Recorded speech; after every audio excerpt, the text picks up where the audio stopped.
bahwa sebenarnya Gunung Kidul ini adalah daerah yang kita pandang cukup ironi gitu.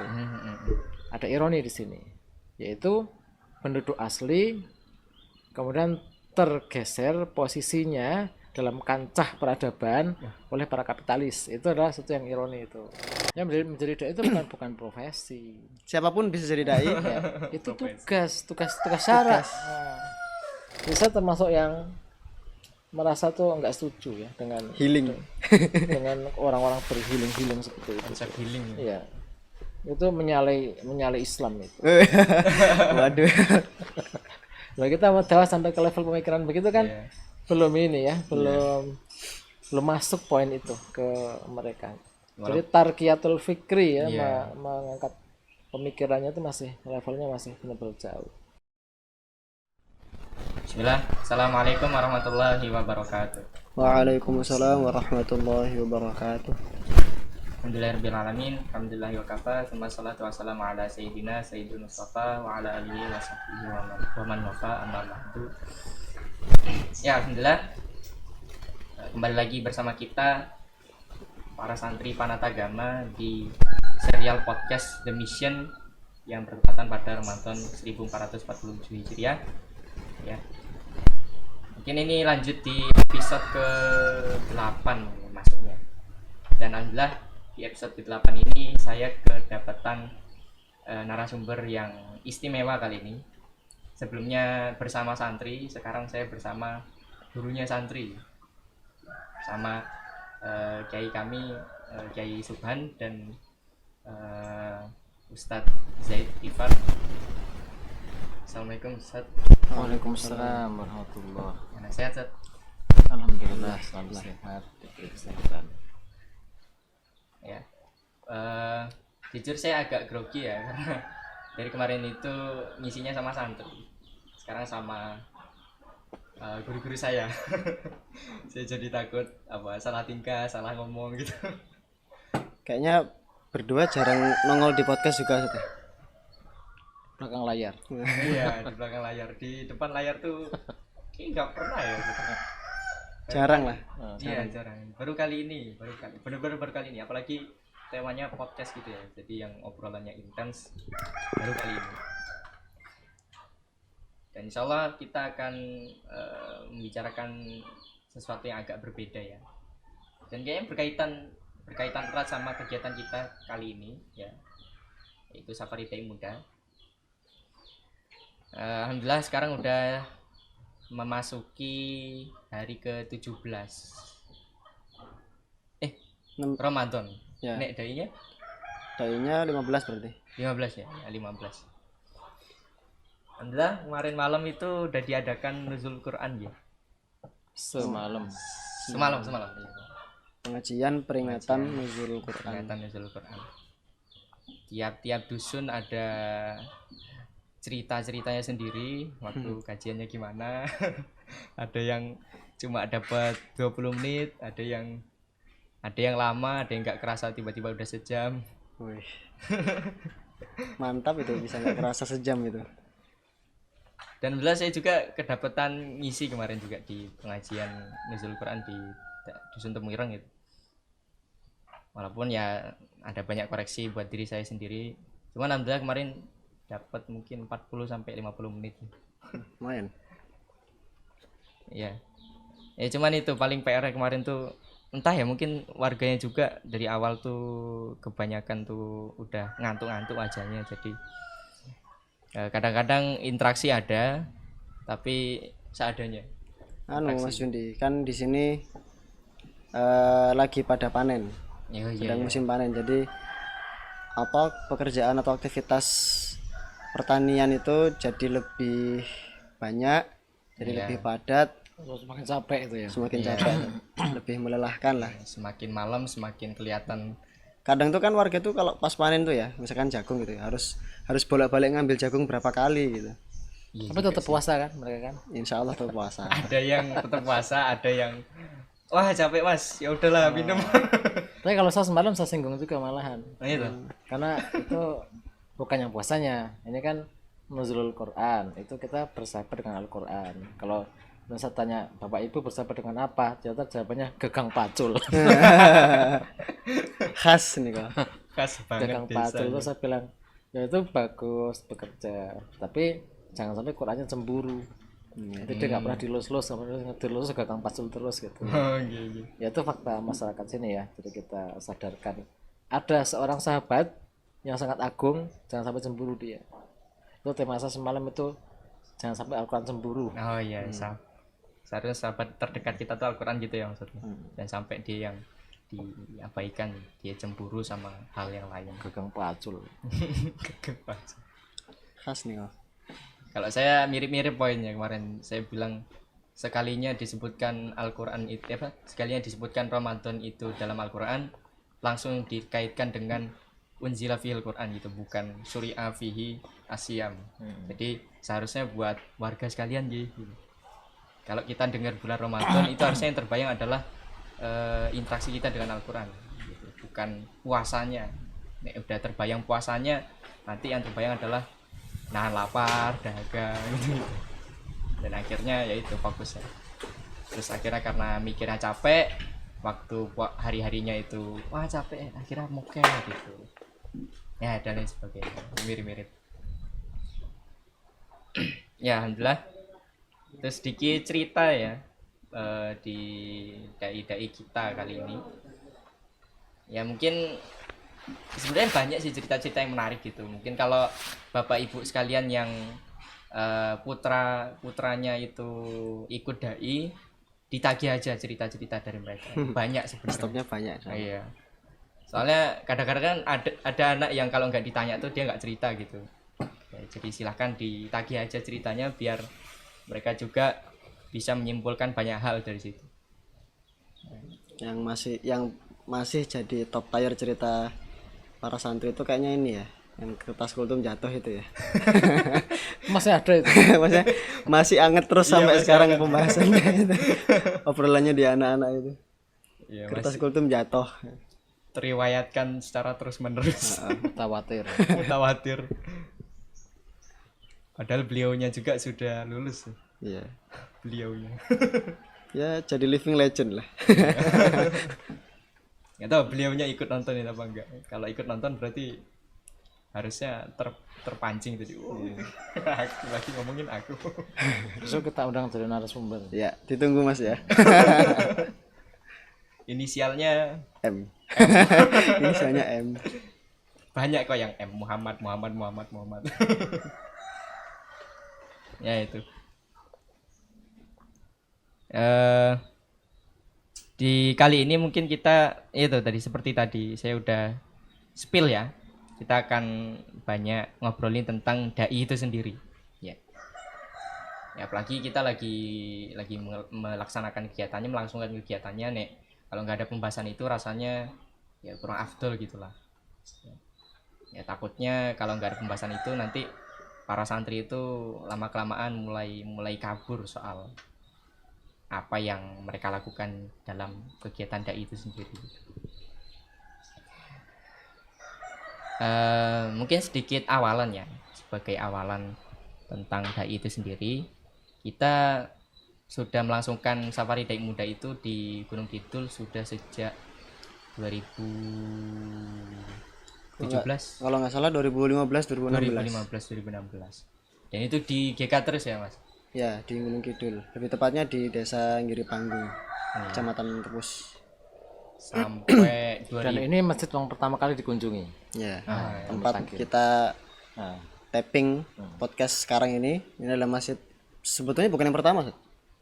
Ini ya.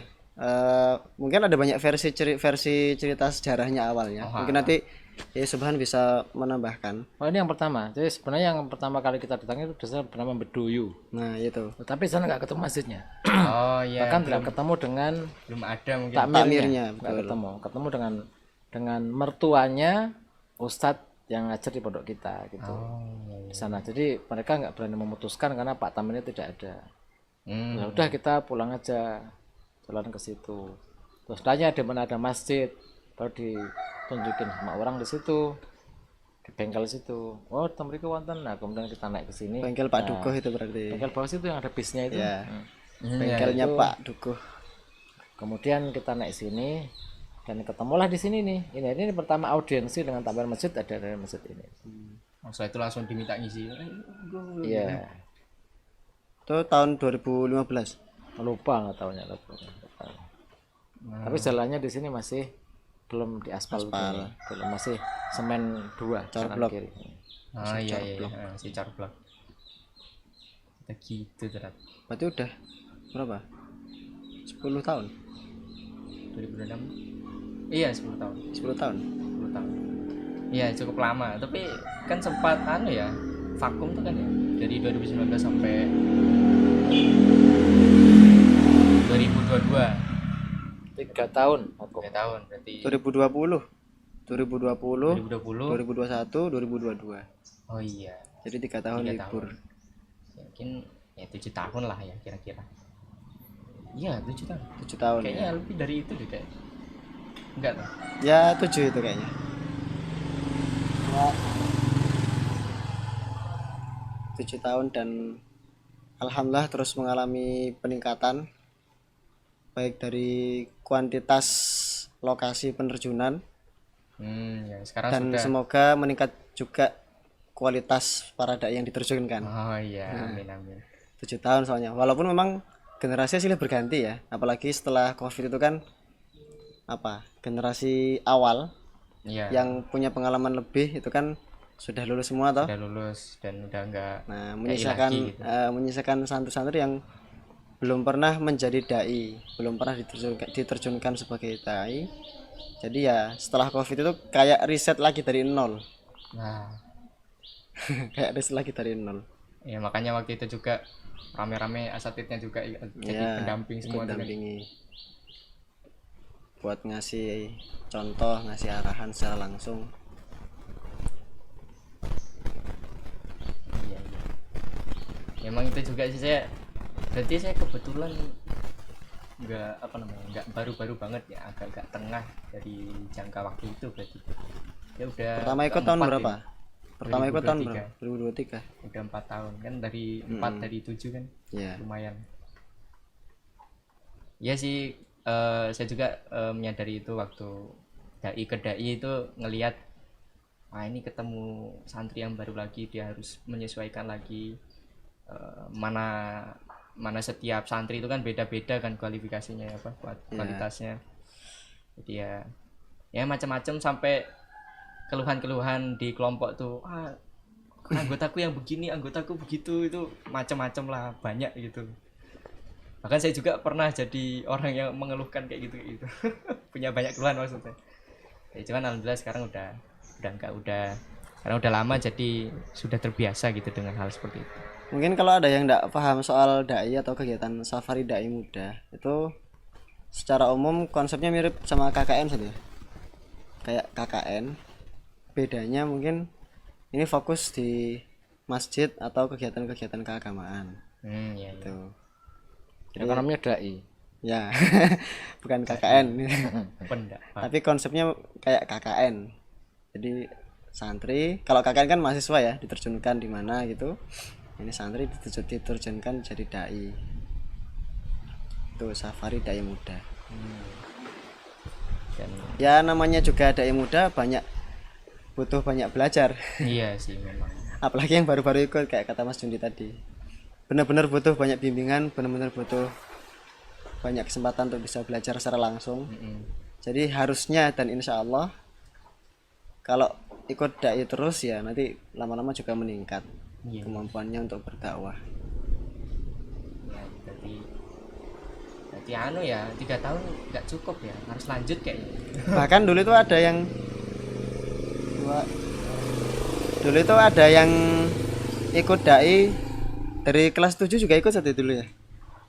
Angkatan-angkatan awal itu. Iya. Santri kelas 7 sudah diikutkan. Bayangkan kalau dia nyantri sampai kelas 12 sampai kelas 3 SMA. 8 tahun dia 6 tahun itu. 6 tahun. Ya kan? Tapi kalau dulu yang kelas 12 itu nggak ikut lagi karena mereka sudah lulus sebelum lebaran. Ya. Kalau sekarang kan lebaran itu belum selesai studi itu. Iya.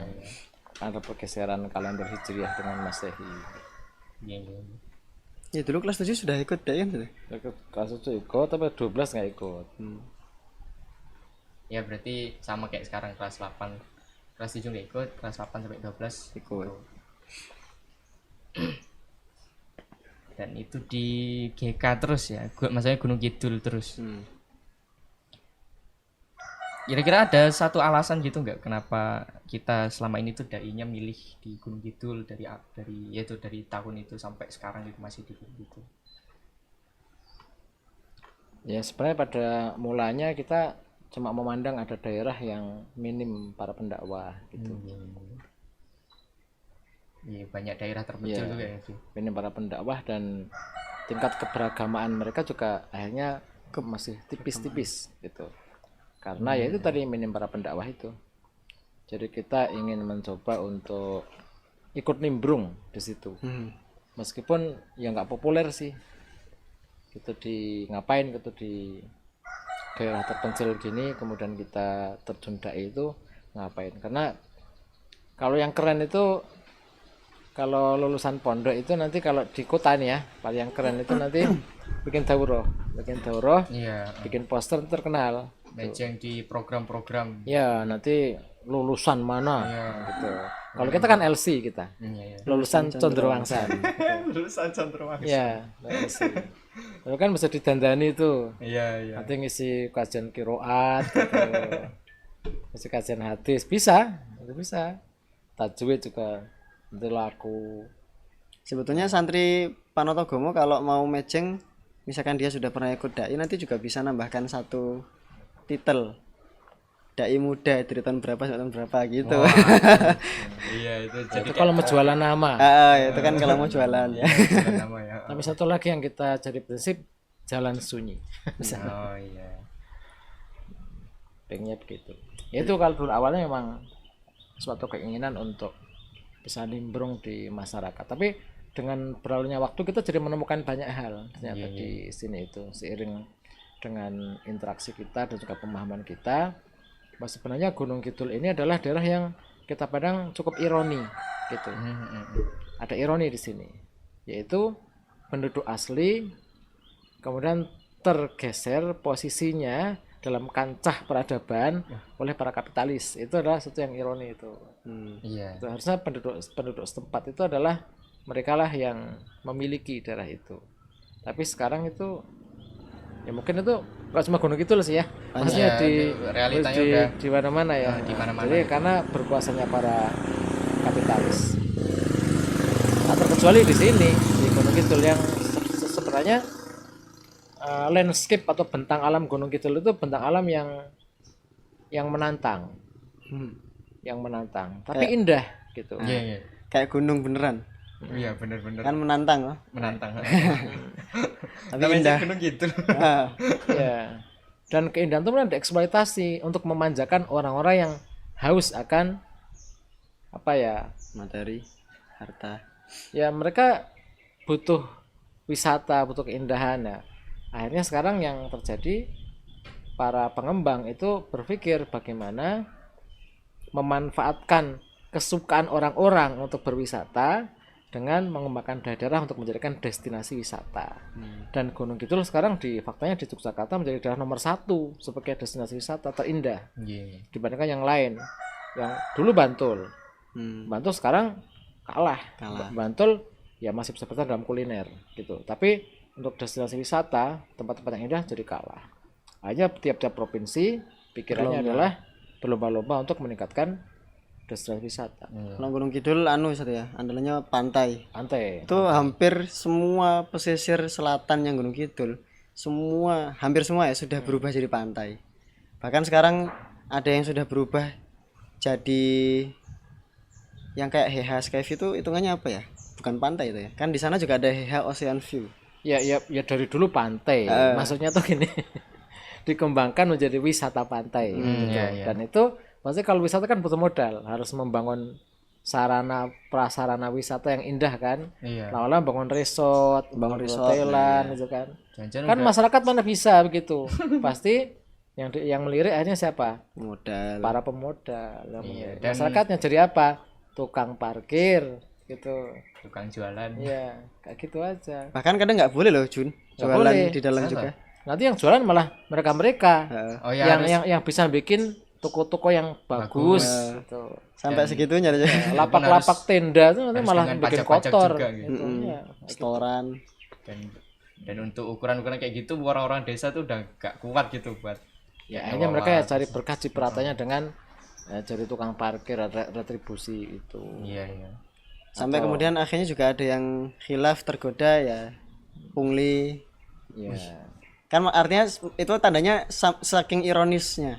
Iya sih. Sampai kemudian apa ya memanfaatkan mumpung ada yang lagi bangun wisata di sini biar dapat cuan tambahan terus jadi pungli atau ngambil Ada pungli. juga ini pengantar wisata. Nah, ada juga. Nah, jadi nanti mereka di jalan-jalan sudah bikin pos-pos Ya. mengantar ke Guide gitu. gua gitu. Ya. Gua guide. Nanti mereka nganterin itu. Lah nganterin nanti di sana dapat poin mereka. Dapat. Itu enggak seberapa sebenarnya, tapi bagi mereka tuh udah merasa cukup karena mungkin bekal Iya. syukurnya orang-orang lugu. Syukurnya orang-orang lugu. Sementara pengembang wisatanya udah sangat besar, dia bisa bikin hotel, bisa bikin ruang makan, persewaan alat semuanya gitu. Jadi akhirnya benar-benar sebuah ironi itu. Iya. Itu padahal ya pada faktanya mereka tuan tanah itu sendiri tapi mereka yang diperbudak oleh orang lain gitu. Ya, Yang makanya kita tuh kan pengen meningkatkan kualitas berpikirnya itu. Jadi tidak cuma sekedar ngajari fikih sholat, fikih puasa, itu yang enggak sekedar itu. Iya, iya. Tapi bagaimana bisa membangkitkan masyarakat untuk sadar pada satu perubahan besar yang mereka sendiri nggak merasakan. Bagi mereka itu barangkali malah berkah-berkah aja.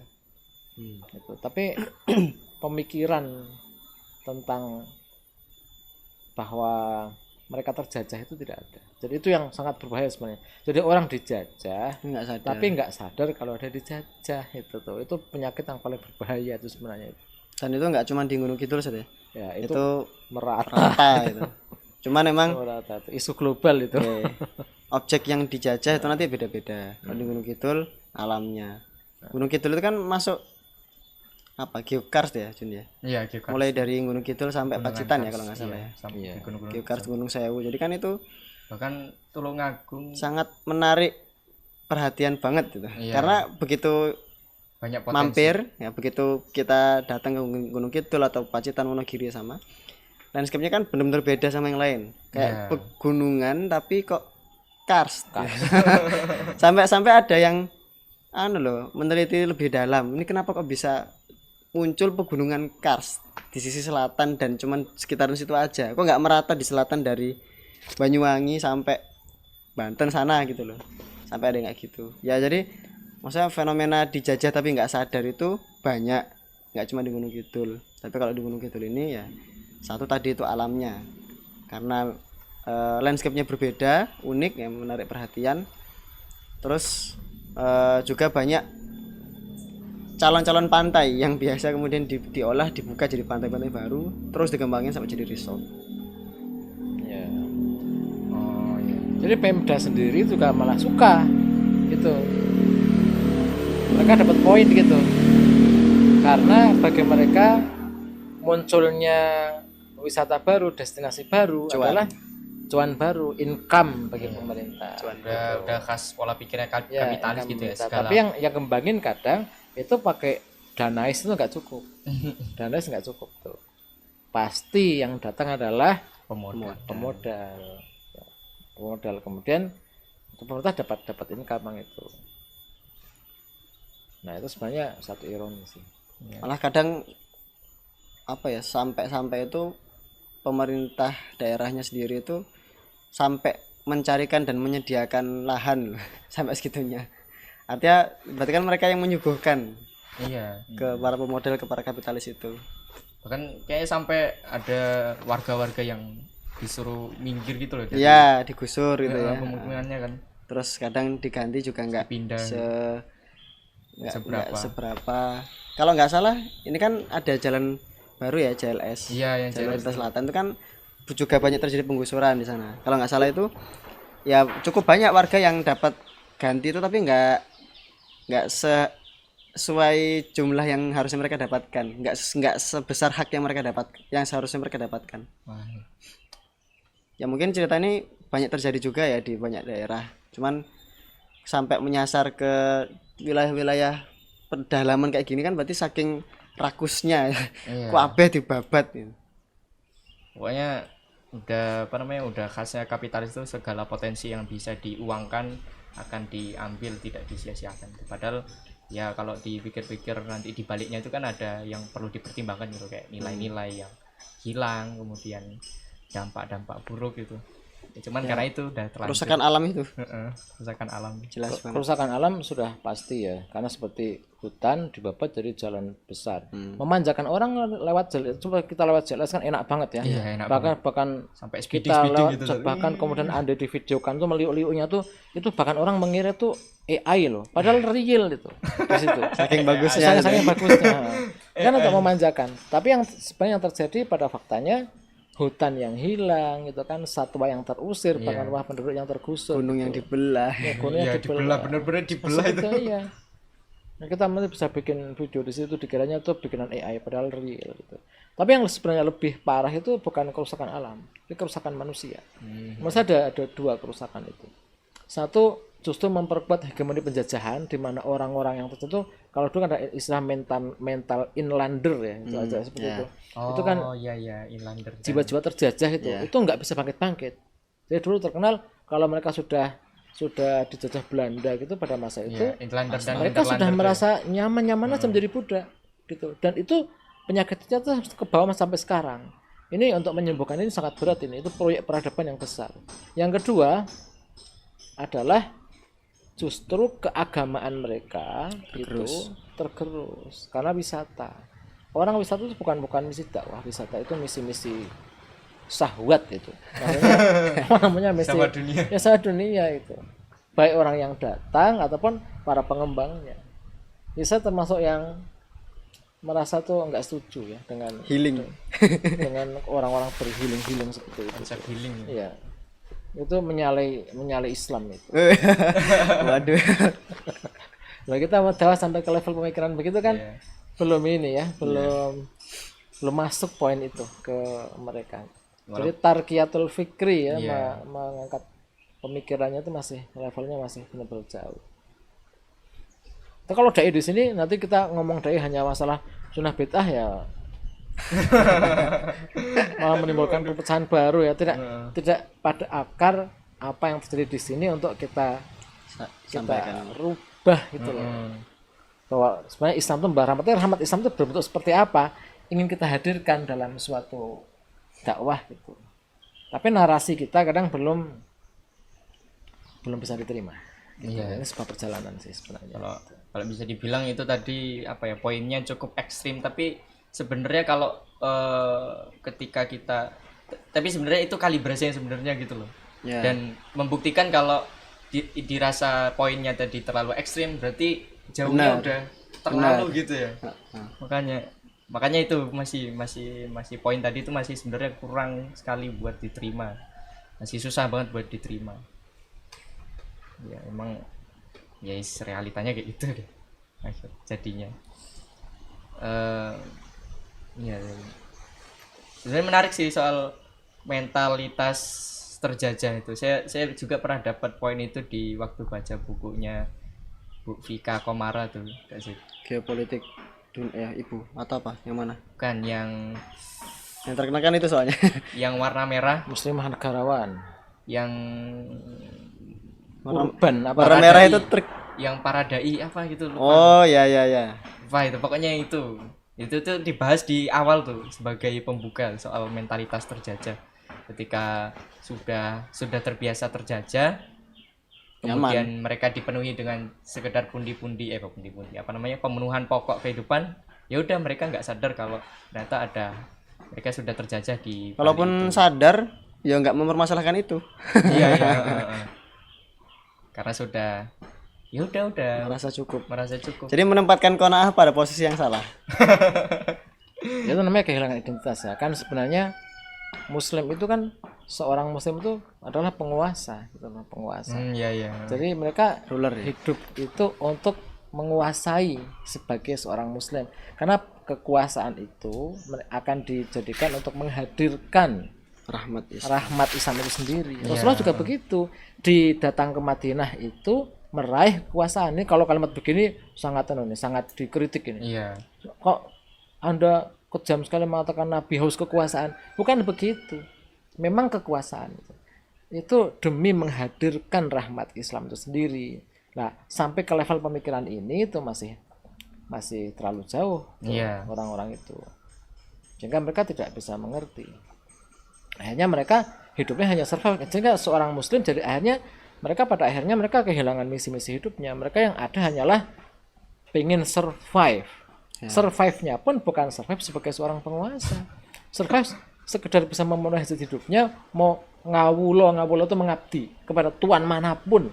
Iya, Tuan manapun gitu. Bahkan mereka tidak sadar kalau Tuhan itu telah menjajah mereka.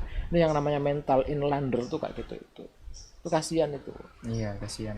Jadi kaidahnya itu kalau Islam nggak memimpin maka nggak akan ada rahmatnya ya. Nggak akan terwujud. Satu kesatu. Kayak kaulnya Imam Al-Ghazali ya. Yang Adinu wa sultanu tahu amani. Nggak bisa terpisahkan. Kalau dibacain fullnya ya. Adinu wa sultan tahu aman. Adinu usun wa sultanu haris. Mala usalahu fahuwa do'i wa mala harisalahu Famala usalu famahdumun. Agama dan kekuasaan itu saudara kembar. Artinya harus ada dua-duanya ya. Iya. Nggak bisa satu tok. Agama tok nggak ada kekuasaan ya nggak jadi rahmatnya tadi. Kekuasaan tok nggak ada agama ya disalahgunakan. Iya. Hancur nanti kondisinya tuh. Dengan adanya agama itu akan menjadi pondasi atau asasnya kekuasaan itu supaya bisa menghadirkan rahmatnya Islam sesuai fungsi diturunkannya Islam. Terus adanya kekuasaan bagi Islam itu menjaga haris ya, menjaga Islam bisa diterapkan sehingga rahmatnya benar-benar bisa dirasakan. Iya, dan ya ini poin ketinggian cita-citanya seorang muslim ini yang yaitu banyak hilang dari benak kaum muslimin gitu. Ya apalagi sekedar kaum muslimin di tempat-tempat kayak gini gitu, misalnya di desa ya. Iya. Nah, kalau Gunung Kidul ini ya bisa jadi bagi kita kayak sebuah miniatur dunia Islam secara umum sebenarnya gitu. Dimana mereka dieksploitasi ya, dikuasai oleh para kapitalis, para pemilik modal. Tuh. Jadi mereka biar kalau kita tuh kan hari-hari menjelaskan itu sebenarnya. Jadi dalam pondok itu kan kita sebenarnya selalu menghadirkan pemikiran Islam gitu untuk mengangkat taraf berpikir mereka dan menyadarkan kembali identitas mereka sebagai pemimpin, selalu seperti itu. Tapi nggak cuma sekedar narasi sebenarnya itu. Nah kalau mereka diajak hadir ke sini itu sebenarnya salah satu pengen realitas dihadirkan ke mereka supaya mereka lebih mengindra fakta itu. Namanya talakian fikrian gitu. Tapi ya mereka juga harus sampai tarqiyatul fikriyah ke situ. Iya sih. Ya kan juga kadang dai-dai muda ya belum nyampe gitu. Ya sembari. Itu namanya makanan pembelajaran. Ada karena mereka mikirnya masih sini sibuk cara bikin kultum gitu. Berarti orientasinya masih kegeser. Iya. Ya maklum lah dai muda. Ya perlahan. Ya, dewasaan itu kan memang udahlah berjalan tiap orang itu beda-beda. Dan meningkatnya itu enggak bisa cepat gitu. Ada yang cepat, ada yang cepat, ada yang lambat. Ya nggak bisa instan pokoknya. Nggak bisa instan ya. Jelas. Harus ada proses yang repot di situ. Repot kan. Ini 7 tahun ya kayaknya masih kurang sih ternyata. Belum, kalau dilihat secara sekilas ya itu kan kayaknya belum ada kebangkitan taraf berpikir yang cukup. Ya segelintir orang sudah bisa ya, segelintir bahkan sudah kadang rutin sama kita. Cuman memang untuk goals ideal yang barusan kita omongin itu kayaknya masih lama itu. Ya sebenarnya narasi kita di dalam internal kita sendiri itu harus memadai untuk itu. Sampai mereka cukup menjiwai. Kadang mereka ketika menarasikan masih tipis-tipis gitu ya, tidak belum tumpah, belum tumpah. Belum tumpah, iya.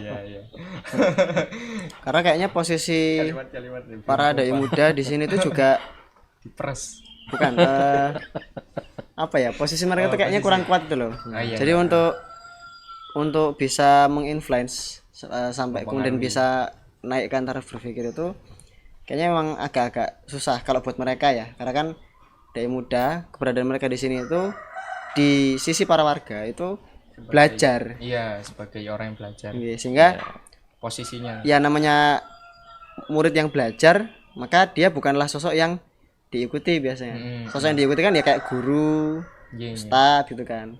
Sosok yang memang apa ya, mungkin bisa dibilang yang sudah matang. Iya. Gitu kan. Sehingga kayaknya yang salah satu yang membuat proses ini juga jadi memakan waktu cukup lama, karena yang kita terjunkan dai muda. Memang selalu disampaikan ke anak-anak itu ini tujuannya adalah melatih gitu kan. Iya. Sebagian dari mereka ada yang kemudian kayak terakselerasi, langsung naik kualitasnya cepat, Iya, sehingga bisa turut memberikan pengaruh, tapi kebanyakan belum. Jadi ya emang ya benar-benar butuh waktu lah untuk bisa membersamai generasi.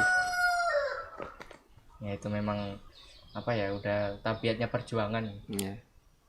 Penuh dengan lika-liku dan tidak ada sorak dan tidak ada keuntungan. Jadi kan zaman sekarang kan Ya. umumnya tuh apa ya, apalagi kalau kita dengar diksi dai itu ya, apa pendakwah.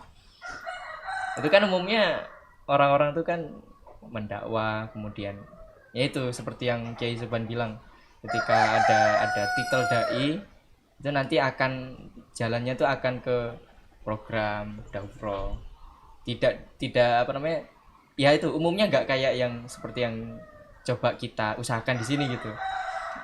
Kita nggak coba buka daurah supaya barangkali mungkin nanti ada apa ya, mungkin pundi-pundi dari situ. Kalau itu yang kayak gitu bisa nggak kalau disebutnya syiar gitu. Biasanya itu bukan dakwah. Kalau menurut saya kok malah kayak gitu ya. Iya. Artinya benar juga. Ya kita nggak usah jauh-jauh deh, lihat dari bahasanya aja. Dakwah kan ngajak toh. Syiar kan menyebarkan. Kalau program-program yang diadakan oleh para ustadz di luar sana itu kan sifatnya ngajarin orang ya. Bukan ngajak gitu loh. Jadi kayaknya ya kemudian mereka banyak melakukan syiar, tapi seperti lupa pada hakikat dakwah itu sendiri. Iya, kalau menurut saya tuh ada poin utama yang tergeser gitu. Jadi sebenarnya kita mengajak umat itu untuk bangkit dari keterpurukan pemikiran itu sendiri menuju kepada pemikiran yang lebih tinggi, yaitu menyadarkan identitas kemusliman itu sendiri. Nah, tapi biasanya kalau di dalam topik-topik dakwah itu sering tergeser kepada topik-topik yang justru bukan topik utama. Misalnya malah menyasar pada khilafiyah fikih. Misal pada khilafiyah fikih gitu. Itu sudah menggeser fokus utama. Fikih khilafiyah itu ya ada gitu. Tapi itu menurut saya itu adalah topik khusus di kalangan khusus gitu loh. Iya. Bukan topik yang dipublish besar-besar. Kenapa? Karena banyak orang itu awam dan mereka tidak memerlukan itu. Tapi mereka sedang memerlukan kebangkitan pemikiran untuk menyadari jati diri kemusliman itu. Karena saya merasa tidak suka dengan kita datang ke suatu kampung tiba-tiba langsung membahas topiknya, tiba-tiba yang dibahas di situ adalah bid'ah seputar sholat tarawih. Tiba-tiba kayak gitu tuh loh. Jadi hanya malah menimbulkan problem di masyarakat. Banyak loh sekarang kayak gitu. Jangan itu dulu. Kita membangun persaudaraan dulu gitu, membangun persaudaraan dan menyadarkan jati diri itu. Itu nggak usah. Kita bahkan ke topik sunnah sih aja nggak kita bahas ya. Sampai bahas masalah bid'ah seputar tarawih, kemudian ada yang mereka bertengkar gara-gara habis tarawih itu doa bersama apa tidak ya, sampai seperti itu. Nah kalau kayak gitu ini nggak tarqiyatul fikri, jadi sudah menggeser. Tapi bisa juga berkemas ini sih, seakan-akan jadi keren karena topiknya topik ilmu. Misalnya kita langsung bahas topik ilmu yang tinggi gitu. Di dalam misalnya tentang perbedaan asal muasal perbedaan mazhab gitu. gitu, kemudian didaurahkan.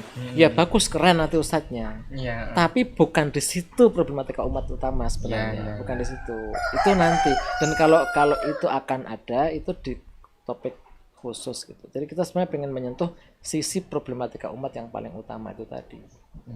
Itu tarqiyatul fikr sebenarnya menurut saya. Iya, seharusnya ya itu fokusnya di fase sekarang tuh kan memang itu ya Ustaz. Fokusnya. Cuman ya Soalnya orang nggak akan berubah, nggak akan sadar, nggak akan tergerak kalau pikirannya belum berubah. Makanya kan dari tadi kita ngomongin soal gimana caranya biar taraf berpikir naik, tarqiyatul fikr, dan segala upaya yang mengarah ke sana, ya karena emang kuncinya di situ. Iya. Di pikiran. Kalau pikirannya nggak kesentuh, nggak terubah, ya sudah selamanya akan tetap stagnan seperti itu. Iya. Itu. Ya, cuman memang ya itu sayangnya kebanyakan terbiaskan gitu dari yang seharusnya menjadi fokus. Ya makanya itu juga kita alasan kita mengangkat topik The Mission itu kan.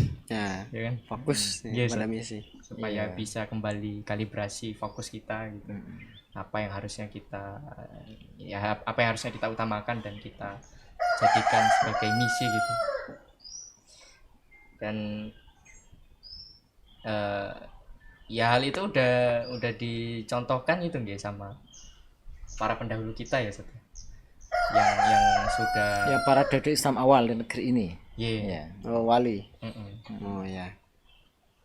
Dan seharusnya kita yang melanjutkan juga itu misi-misi itu tadi, membangkitkan kembali pemikiran gitu di tengah umat. Ya para wali itu sebenarnya langsung menyentuh inti permasalahan bagi umat ini. Gitu. Jadi Iya sih. kalau kita lihat Wali Songo itu kan dia hidup di masa ketika waktu itu rezim besar berkuasa, Ya, rezim Majapahit, Majapahit. ya, berkuasa, dan mereka menyasar itu, menyadarkan umat tentang sebuah jalan hidup yang benar. Jadi para wali bukan orang-orang para apa ya kalau sekarang kita Perantau. Sekedar perantau. atau cari popularitas kan nggak seperti itu. Mereka dengan suatu misi khusus gitu. Bahkan title walinya pun mereka sebenarnya nggak kepikiran ya di awal tuh. Itu kan disematkan jauh setelah mereka wafat gitu sama orang-orang. Entah mungkin ya mereka menyebut diri mereka ya sebagai orang yang punya misi gitu aja. Bayangin loh orang-orang jauh dari mana-mana ya. Iya. Terus dapat misi dari amirnya langsung, dari khalifahnya untuk bisa mendakwahkan Islam ke sini. Sampai kemudian tinggal di sini, wafat di sini. Itu kalau nggak kurang fokus pada misi apalagi coba. Iya. Benar-benar fokus itu. Dan dalam waktu yang lama bahkan seluruh hidupnya mereka itu untuk misi itu. Ada yang nggak ada. Ya, ada yang ketika dikirim sudah sepuh, ya. Ada yang masih muda sampai kemudian. Itu kan ke 8 dekade. Kalau dihitung dari mulai kedatangan Maulana Malik Ibrahim sampai berdirinya Demak Bintoro itu 78 tahun. Berarti kalau 8 tahun itu 8 dekade. Ya, gitu. Jadi para wali sampai berkeluarga dengan orang situ, punya anak di situ, anaknya jadi wali berikutnya. Iya, anaknya jadi wali. Gitu. Ya, kurang fokus apa coba kalau kayak gitu. Tapi berhasil. Iya, dan Berhasilnya adalah berdirinya kerajaan Demak itu sendiri, kemudian menjadikan kekuasaan Islam di negeri ini. Iya. Itu adalah contoh kesuksesan. Maka kita cuma ingin mengangkat materi ini untuk kesadaran bahwa penduduk negeri ini itu punya contoh utama di mana Islam kemudian mengambil peran sebagai pemimpin di Manapun bumi berada. Allah gitu, menjadi pemimpin di tanah Jawa ini begitu. Jadi bukan kok sekedar hanya menyadarkan ibadah saja enggak, tapi menjadi seperti tadi hadirnya rahmat itu harus ditopang dengan Kuasaan. didapatkannya kekuasaan. Kan ketika Rasulullah hijrah kan doanya itu Rabbi akhrijni mukhraj sidqin kan wa adkhilni mudkhala sidqin waj'alni min ladunka sultanan nasira. Sultanan nasir itu kekuasaan gitu di situ. Dan para wali mencontohkan itu sebenarnya, mendapatkan kekuasaan itu dan akhirnya kaum muslimin berkuasa. Pemikiran inilah yang harus di highlight kepada kaum muslimin untuk memilikinya. Para wali itu diangkat sebagai contoh, bukan sembari menafikan contoh-contoh terbaik yang lain ya.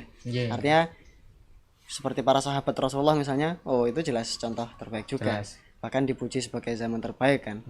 Cuman apa ya, ya mungkin ya Subhan menggunakan para wali, menjadikan para wali sebagai contoh itu untuk bisa lebih menggerakkan ya, karena kayaknya daya dorongnya lebih besar, karena secara realita itu lebih dekat. Iya, yang dekat-dekat Dan mereka. bahkan mungkin kira-kira masih ada nggak orang yang hidup sampai hari ini yang dulu masih mengalami masa para wali? Kayaknya udah nggak ada ya. Udah nggak ada. Udah nggak ada. Jadi ya kalaupun sudah nggak ada, jaraknya nggak terlalu jauh gitu kan. Jadi jarak zaman nggak terlalu jauh, jarak tempat juga nggak terlalu jauh. Bahkan makamnya para wali kan sampai sekarang juga. Petilasannya masih bisa dikunjungi. Nah itu. Jadi insya Allah daya dorongnya tuh lebih besar gitu dibandingkan generasi yang terbaik di pusat bumi sana. Itu juga yang mendorong kita sebenarnya supaya nuansa lokal itu penting kita munculkan. Ya, seperti misalnya kita membanggakan para sahabat, pasti itu sudah pasti. Tapi orang-orang negeri ini, kita ini yang bangsa yang jauh lah dari peradaban gitu ya, kita nggak tahu sebenarnya kita tuh ras dari mana. Iya, kita bukan apa namanya, Arabi enggak ya, ras utama gitu. Ras Arabi enggak, Afrika juga tidak kan gitu kan. Apa nggak tahu ada campuran dari Genghis Khan tuh, kamu nggak tahu itu. entah Nah, kemudian di campuran variannya keberapa itu. Iya, nggak tahu. Tapi kan punya hasad. Iya. Itu pernah menghadirkan sebuah perubahan besar di sini. Ternyata di bisa tanah gitu ya. ini bisa. Maka kita ini orang-orang yang bukan ras Arabi tadi, bukan keturunan Sam bin Nuh langsung ya. Itu kita bisa menghadirkan itu. Kenapa kita sekarang tidak? Kalau kita kemudian contohnya adalah apa namanya? Usamah bin Zaid, ya sudah pastilah gitu. Tapi kita kan bukan sahabat, Iya. dan bukan Quraisy, bukan Arabi, kita ajam ya. Tapi itu pernah menghadirkan sebuah perubahan besar dan sangat berarti, sangat bermakna. Bahkan jangan-jangan keislaman kita ini sekarang ini itu pahalanya mengalir pada Maulana Malik Ibrahim itu, sampai pasti mengalir ke sana loh. Mbah-mbah kita Iya. pada Raden Patah itu akan kena kiriman Pahala. pahala investasinya gitu kepada mereka. Kenapa kita nggak mengulang lagi suatu kebaikan yang hadir di tanah kita sendiri yang kita hari-hari ini kita injak itu sebenarnya di situ. Iya. Wah, luar biasa. Jadi itu kalau buat saya jadi semacam shortcut, bukan shortcut sih. Ya dibilang shortcut juga enggak ya, karena kan biasa shortcut itu short aja. Ini semacam jalan pintas lain yang bisa kita raih kalau kita mau cari pahala investasi, pahala jariah yang ghairu mamnun, terus-terusan terkirim. Caranya apa? Jadi dai muda. Jadi dai artinya. Maksudnya kita sama-sama mendakwakan Islam ya sebagaimana para wali itu. Jadi sebenarnya kembali ke dai ya, kayaknya ini bisa dibilang ittiba mereka ya, ittiba para wali yang sebenarnya yang terjun langsung ke grassroots, ke masyarakat, Tapi menyadarkan harus menyentuh kekuasaannya tuh. nah, Iya. sampai di titik itu nanti gitu. Sudah ada goals nanti berupa kekuasaan gitu, sama kayak para wali nanti yang kemarin itu Islam harus berkuasa Demak gitu. itu. Sehingga dengan itu ya pertama Islam bisa benar-benar tegak dan rahmatnya dirasakan oleh semua makhluk. Iya. Yang kedua kitanya bisa dapat pahala jariah. Ya menjadi dai itu bukan profesi. Siapapun bisa jadi dai. Itu tugas syarat. Tugas syarat itu. Nggak ada gaji plus. Dimanapun kita harus jadi dai, kapanpun itu, Iya. kepada siapapun. Apa ya, identitas kita dimanapun itu, di saat di pada kapanpun itu, dimanapun itu. Maka itu kita katakan itulah integritas. Jadi yaitu kita melakukan suatu tugas berat apapun itu, bukan karena dorongan kita ingin kaya, bukan karena dorongan kita ingin terkenal, tapi karena semata-mata tugas. Meskipun baik kalau kantolah integritas. Nah, itu. Kita ingin memiliki itu. Dan juga para santri kita. Alhamdulillah dapat banyak hal tadi dari Kiai Subhan dan Ustaz Zaid. Sebenarnya saya tadi pengen minta closing statement, tapi kayaknya tadi sebenarnya udah jadi closing sendiri. Udah tumpah. Udah tumpah. Iya. Kemarin saya harus mancing-mancing Waduh. supaya nyampe gitu obrolnya. Ini saya bahkan closing aja saya udah nggak perlu minta tadi. Ya, terima kasih Kiai Subhan dan Ustaz Zaid sudah mau meluangkan kesempatannya buat saya tanya-tanya dan kita ngobrol bersama tadi. Dan terima kasih juga pada pemirsa yang masih menyimak kita sampai di detik ini. Semoga apa yang jadi obrolan kita tadi bisa menjadi hikmah yang itu menggerakkan kita semua, pemirsa juga gitu. Ini berarti spesial nuzul Quran ya? Iya benar spesial nuzul Quran. Spesial nuzul Quran, topiknya spesial. Iya, topik spesial dengan tamu spesial. Masya Allah. Ya, semoga kita juga jadi orang-orang spesialnya Allah. Iya, orang spesialnya Allah. Ya, mungkin itu aja. Semoga bisa bertemu kembali dengan para pemirsa sekalian. Semoga nanti ada kesempatan lagi untuk bersua. Dan mohon maaf atas segala kesalahan dan kekurangan dari kami. Lagi-lagi terima kasih atas segalanya buat kami gitu, buat pemirsa maksudnya.